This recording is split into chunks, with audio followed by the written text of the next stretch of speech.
Long ago in the city of Athens, the people lived in fear. Every year they were forced to send 7 boys and 7 girls to the island of Crete.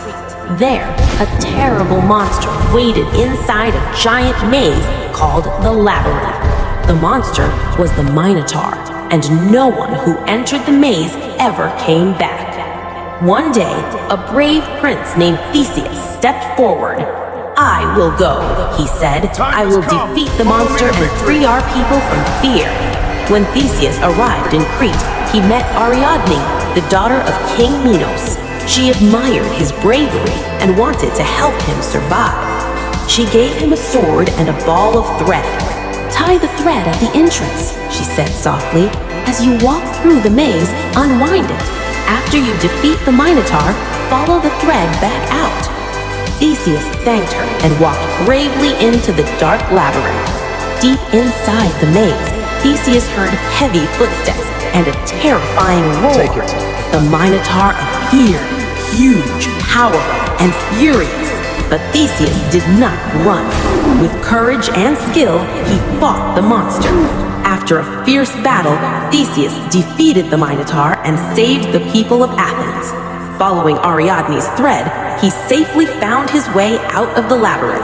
And from that day on, Athens was finally free from the monster's terror. Long ago, 2 cities called Sodom and Gomorrah were known for their wickedness. People in these cities ignored God's ways and lived selfish, cruel lives. Their actions brought sadness to the heavens. God decided that these cities must be punished, but he wanted to save the few good people. He spoke to a man named Abraham, who asked God to spare the cities if righteous people could be found there. In Sodom, Abraham's nephew Lot was one of the few righteous men. When strangers came to his home, Lot welcomed them and protected them from the angry crowd outside, showing kindness and courage. The strangers were angels. They told Lot to flee with his family before the city was destroyed. They warned, "Do not look back." Lot, his wife, and 2 daughters ran quickly as flames began to fall from the sky. Lot's wife looked back and turned into a pillar of salt. Sodom and Gomorrah were completely destroyed by fire and brimstone. This story reminds us that choices have consequences and that God rewards righteousness. Though terrifying, the story of Sodom and Gomorrah teaches lessons about courage, obedience, and the power of God. Even in the darkest times, choosing goodness can lead to salvation. Drop what you learn on the comment section. The 7 strongest angels created by God. Number 7, the angel at the tomb. After the resurrection of Jesus Christ, an angel appeared at the tomb. In the Gospel of Matthew, the angel rolled away the stone and announced that Jesus had risen. Number 6, the angel who defeated the Assyrian army.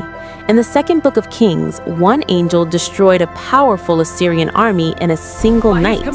Number 5, seraphim. The book of Isaiah describes seraphim with 6 wings surrounding God's throne and praising his holiness.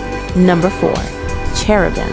In the book of Genesis, cherubim guard the entrance to the Garden of Eden with a flaming sword.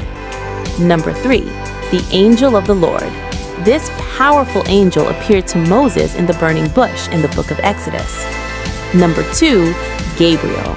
Gabriel is God's messenger. In the Gospel of Luke, he announced the birth of Jesus. Number 1, Archangel Michael. In the book of Revelation, Archangel Michael leads heaven's army against Satan. If you believe God's angels still protect and guard you, type "God's angel is my guardian" in the comment section. Deep beneath the earth, ancient stories speak of mysterious realms hidden from human eyes. Number 1, the hidden depths.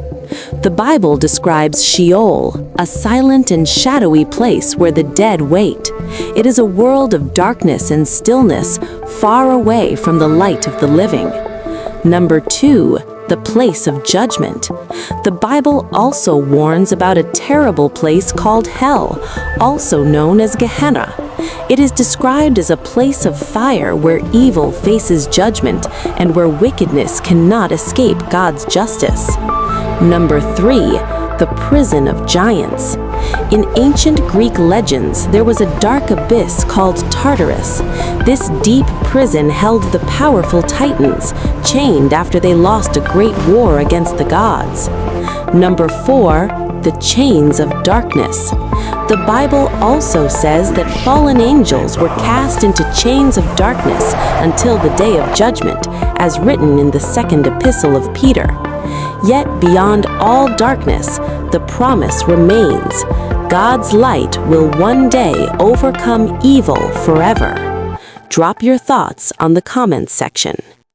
Amenet, the princess of ancient Egypt, betrayed by her father and stripped of her birthright, makes a pact with a dark god to reclaim her throne. Amenet, princess of ancient Egypt, was raised to become the next ruler. She was brave, intelligent, and skilled in battle, loved by soldiers and admired by the people. But her dreams were shattered when her father, the pharaoh, chose his newborn son as heir instead. Feeling betrayed and forgotten, Amenet turned away from the gods of light and searched for forbidden power in the dark temples beneath the palace. There she made a dangerous pact with Set, the god of chaos. In exchange for her soul, she gained supernatural strength and a promise of eternal rule. Marked by dark magic, she returned to the palace under a blood-red moon to take revenge. Guards fell before her fury, and fear spread through the kingdom. Before she could complete a terrible ritual, the high priests stopped her. Unable to kill royal blood, they mummified her alive and buried her far from the Nile, erasing her name from history. In the silent valleys of Moab, the servant of the Lord was laid to rest, as written in Deuteronomy 34. No man knew his grave. Then came the adversary, cloaked in darkness, to claim what was not his. This body is mine, he said. For Moses was a man marked by fault. Then the heavens opened, and Michael descended in radiant glory. Michael stood firm, refusing to answer accusation with accusation. The Lord rebuke you. The adversary fled, overcome by the power of the Most High. And the body of Moses remained hidden, guarded by heaven's will.